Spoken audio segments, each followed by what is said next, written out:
their sound is also defined by this idea of alchemy, of different strands of things coming together inexplicably to make something larger than the sum of its parts, and something slightly otherworldly.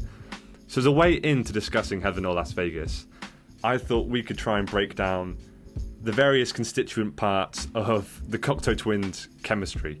I know you have an A level, or not an A level, you have an A star in chemistry GCSE, don't you, Will?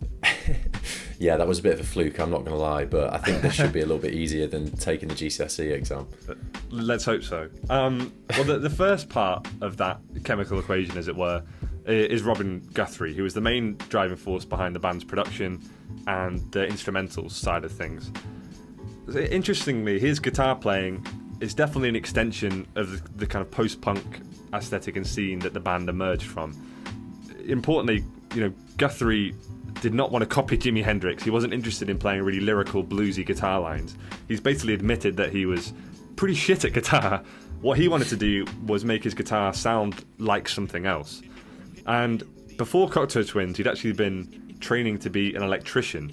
So he'd always been the kind of person who was competent when fiddling around with electronics.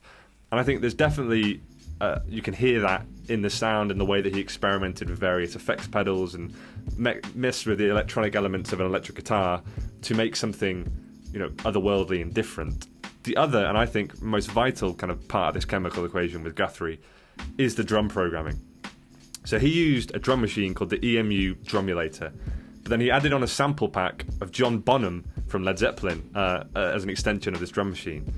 And somehow, I'm not sure how it ended up being this way, but the drum beats that he ended up producing for Cocteau Twins are partly really danceable, almost hip-hop oriented, and they fit really nicely with the ethereal guitars that we've talked about.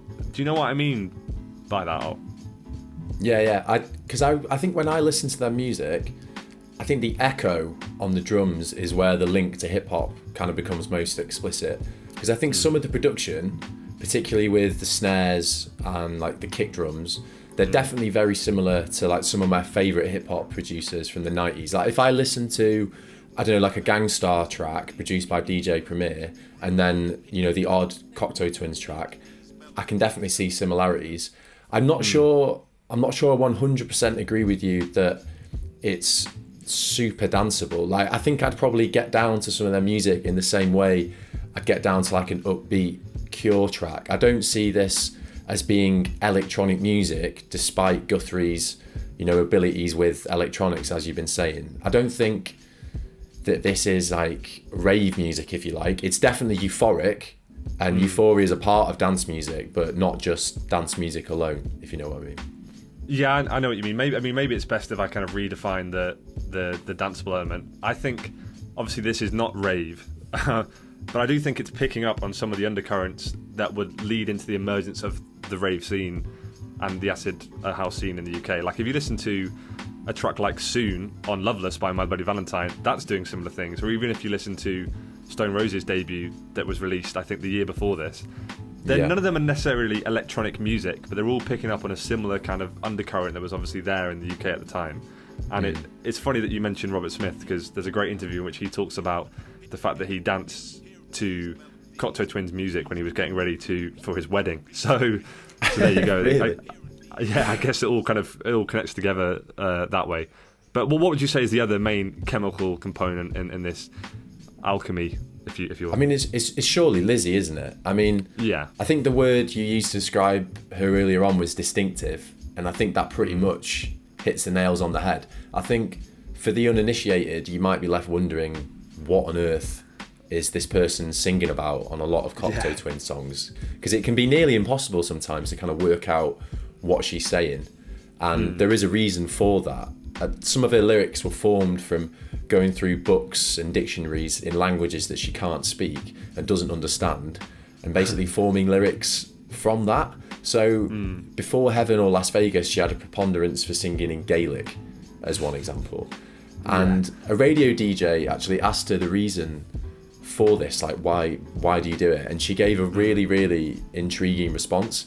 For those that don't know, Robin Guthrie has described her in the past as someone who's basically painfully shy, and to quote the Cocteau Twins website, self-conscious to an almost pathological degree.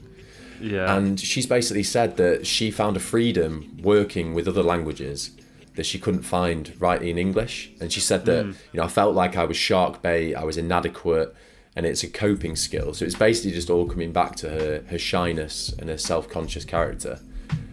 I think you're definitely right with the assertion of her being unique, but I reckon the other word that I want to throw in there to describe her lyrics and her singing is probably unsettling. I don't know if you agree with me there. I don't know. I feel like we kind of have a different way of looking at her lyrics and her singing. Because to me, I don't find it unsettling. To me, it doesn't matter at all that I can't understand what she's saying and what the lyrics actually mean. The way I think about it is obviously her voice has quite a strong operatic quality to it, right? And it's not that I spend a lot of time listening to opera, but when and if I do, obviously it's all sung, or mainly sung in German or Italian anyway. So I can't understand what they're literally singing, but they're still able to convey emotion, to make the lines seem lyrical, and then to convey a story. To me, Liz Fraser does that too, and I just completely compartmentalise it.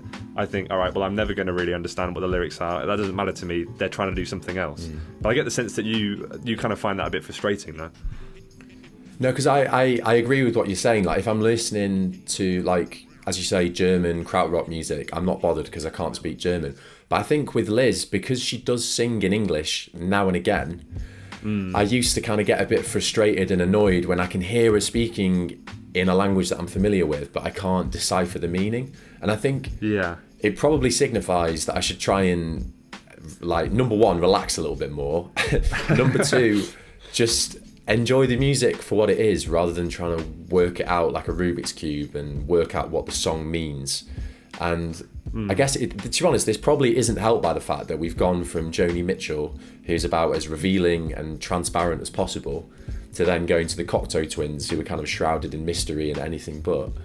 Yeah. And, lyrics are obviously they're really important to me, and they're a massive part of why I enjoy music, which is why I can struggle with the group a little bit sometimes. But I think, as you say, they've definitely taught me a valuable lesson where you don't always need to be completely lucid or transparent about lyrics in order to get a message across. Like, sometimes Lizzie's voice can do that for you, even if you don't understand what she's saying. So I think it's definitely a valid point.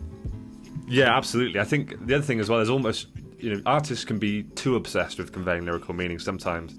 And a good example is that if any artist, and there are some out there, they go on genius.com and then they post and analyse and explain their own lyrics to the public. And if you do that, just fuck yourself, really. Like, I'm all for revealing lyricism, but it would be like if a poet wrote a poem then did a lecture on his own poetry.